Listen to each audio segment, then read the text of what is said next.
To quote the late great Peter Kropotkin in his works The Conquest of Bread, every society which has abolished private property will be forced, we maintain, to organize itself on the lines of communistic anarchy. Anarchy leads to communism, and communism to anarchy, both alike being the expressions of the predominant tendencies in modern societies, the pursuit of equality. Personally, I identify as an anarchist communist, otherwise known as anarcho-communism. Some people think that we live in a world where we can live without one or the other, and I think that is foolish. In my opinion, both anarchism and communism need to be in place in order for a healthy society to prosper, and today, we're going to explore that concept. Let's start with communism, the scary one that most people dig up Joseph McCarthy's grave for when they hear the word. If a person consistently reads and advocates the views expressed in a communist publication, he may be a communist. If a person supports organizations which reflect communist teachings, or organizations labeled communist by the Department of Justice, she may be a communist. At its core, communism is the working class uniting together against capitalism and then organizing itself afterwards to seize the means of production. And that's basically it. Though the reason why the working class would overthrow capitalism is because the capitalist class has been stealing the fruits of the workers' labor with each surplus. The worker would completely be in charge of their own value and their work by removing the capitalist. You might be thinking, though, why should I care what a bunch of commies have to say about their bosses? They should just work.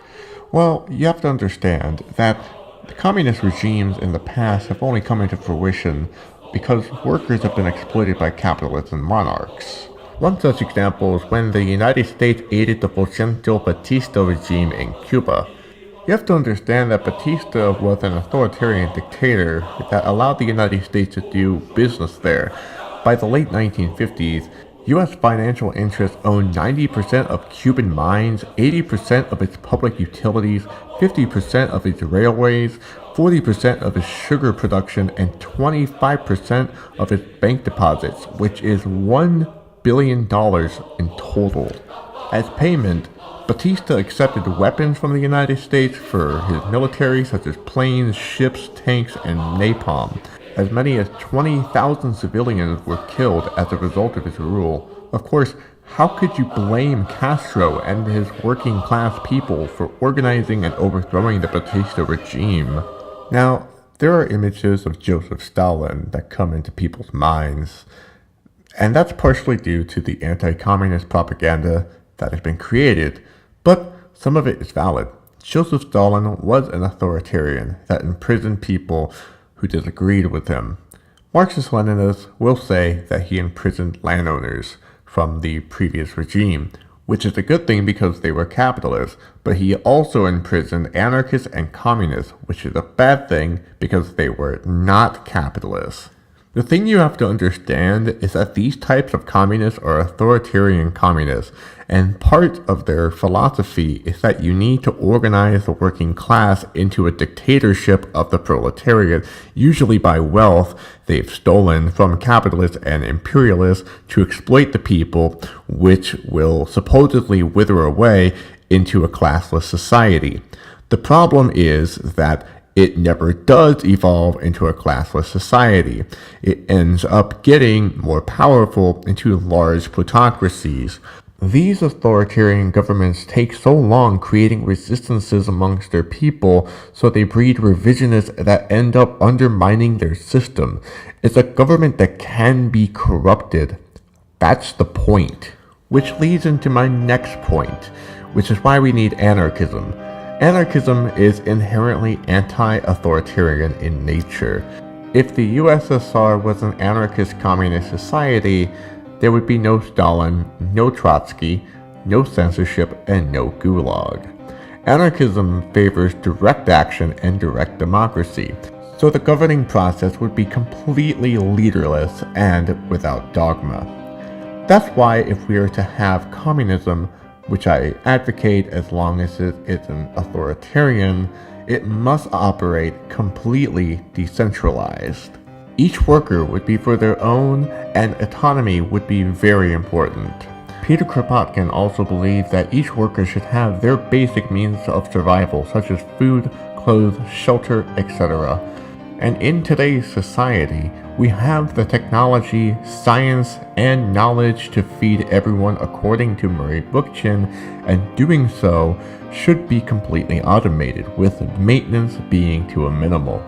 Kropotkin wrote, "We see that the worker compelled to struggle painfully for bare existence is reduced to ignorance of these higher delights, the highest within man's reach of science, and especially the scientific discovery of art, and especially of artistic creation. It is in order to obtain these joys for all, which are now reserved to a few, in order to give leisure and the possibility of developing intellectual capabilities, that the social revolution must guarantee bread to all. After bread has been secured, leisure is the supreme aim." What Kropotkin is saying is that the working class people could focus on creative works if they are free from exploitive works. Humans can focus on creating and innovating. If we focus on making technology more automatic, who knows how much more leisure the people can have. And don't think that it's not possible. Here's a quote from Murray Bookchin. "There is no reason why the basic technological principles involved in cybernating the manufacture of automobile engines cannot be applied to virtually every area of mass manufacture, to the metallurgical industry, to the food processing industry, from the electronic industry to the toy-making industry, from the manufacture of prefabricated bridges, from the manufacture of prefabricated houses. Essentially, when capitalism spends its money on senseless wars or making the city unlivable for the homeless and throwing out food out of grocery stores, it could be housing more people and feeding those homeless people. Or hell, we should be dismantling capitalism altogether. As Peter Kropotkin would say, all is for all. The capitalist has been brainwashing us into fighting each other. Rather, we need to be fighting the capitalists instead.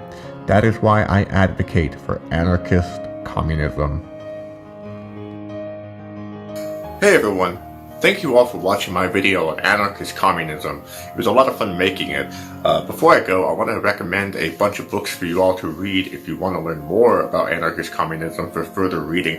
First is The Conquest of Bread by Peter Kropotkin. I feel it is the most fundamental and basic book for you to read. It is probably the first one you want to go to. It is the most important book you want to go to. The second one would be, also from Peter Kropotkin, would be Mutual Aid, A Factor in Evolution.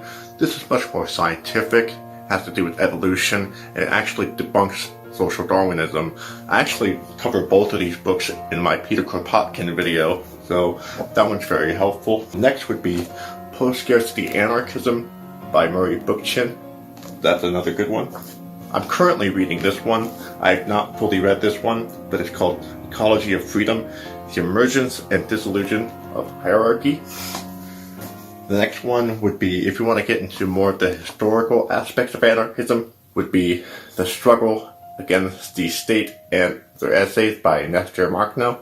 He actually was planning to overthrow the Trotskyist government when they were oppressing the anarchist collective in Ukraine. Plenty of resources for you to go to. Take care, folks, and I hope you have a great rest of your day. Peace.